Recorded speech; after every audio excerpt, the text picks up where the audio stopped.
বেঈমানি করলে আবার খুশি হবেন কেন? খুশি হবেন এই জন্য যে আলহামদুলিল্লাহ একটা জায়গায় ছিলাম এতদিন, আল্লাহ আমাকে জায়গাটা চিনিয়ে দিস। ও যদি বেঈমানিটা এখন না করতো, আমারে আরো কিছুদিন ভাড়াইয়া তারপরে করতো, আমি আরো বেশি ক্ষতিগ্রস্ত হইতাম। আল্লাহ শুকর, আলহামদুলিল্লাহ আমি যে জায়গায় সময় ব্যয় করছি, এরকম জিগরি দোস্ত বানায় রাখছি, ও আসলে কালসাপ, এটা আল্লাহ তাআলা আমার জানাই দিছে। আলহামদুলিল্লাহ, আমি খুশি হয়ে যাব। নেগেটিভ জিনিসটাকেও পজিটিভ ভাবে আমরা দেখতে পারি। যত হতাশা আছে, এই হতাশা দূর বেশিরভাগ ক্ষেত্রে হয়ে যাবে শুধু মেন্টালিটি পরিবর্তন করলে। আল্লাহ আমাদেরকে সেই তৌফিক দান করুন। আমাদের কিচ্ছু নাই, ঘরে অল্প স্বল্প আছে, আমরা যার আছে তার সাথে তুলনা করবো না। আমার যা আছে তা নিয়ে আমি অনেক হ্যাপি, আলহামদুলিল্লাহ। আল্লাহ আমার ছেলে মেয়ে সুস্থ রাখছেন, ক্যান্সার দেন নাই, বড় কোনো ব্যাধি দেন না, আল্লাহ শুকর। কিন্তু কাউকে ক্যান্সার দিয়েছেন, আলহামদুলিল্লাহ আল্লাহ তাআলা আমাকে মরার আগে তওবা করার সুযোগ দিয়েছেন। একটা ওয়ার্নিং আসছে, আমি এখন প্রস্তুতি নিয়ে যেতে পারি। অনেকে হঠাৎ চলে যাচ্ছে অ্যাক্সিডেন্টে, সে তো প্রস্তুতি নিতে পারে নাই।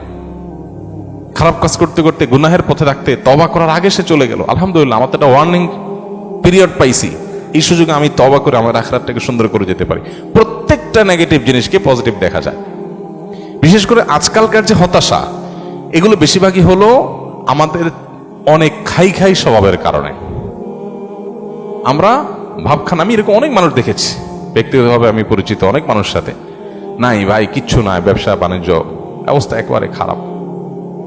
এরপরে দেখা গেল ছেলে ফেলে নিয়ে, বাচ্চা কাচ্চা নিয়ে উনি ব্যাংকক গেছে ঘুরতে। ভাই ব্যাংকক গেছেন ঘুরতে, আপনার না খুব অসুবিধা? ভাই এইটা তো 10-20-50 লাখ তো অ্যাকাউন্টে আছেই, এটা তো কোনো ইয়ে না। আমি কোটি কোটি টাকার যে ব্যবসা আছে আমি সেটা কথা বলতেছি, ফ্যাক্টরিগুলো বন্ধ, হান তান, কিন্তু ওনার সব চলতেছে। মানুষের চাহিদা যত বাড়ে সে তত দুঃখী হয়, চাহিদা যত কমে সে তত সুখী হয়।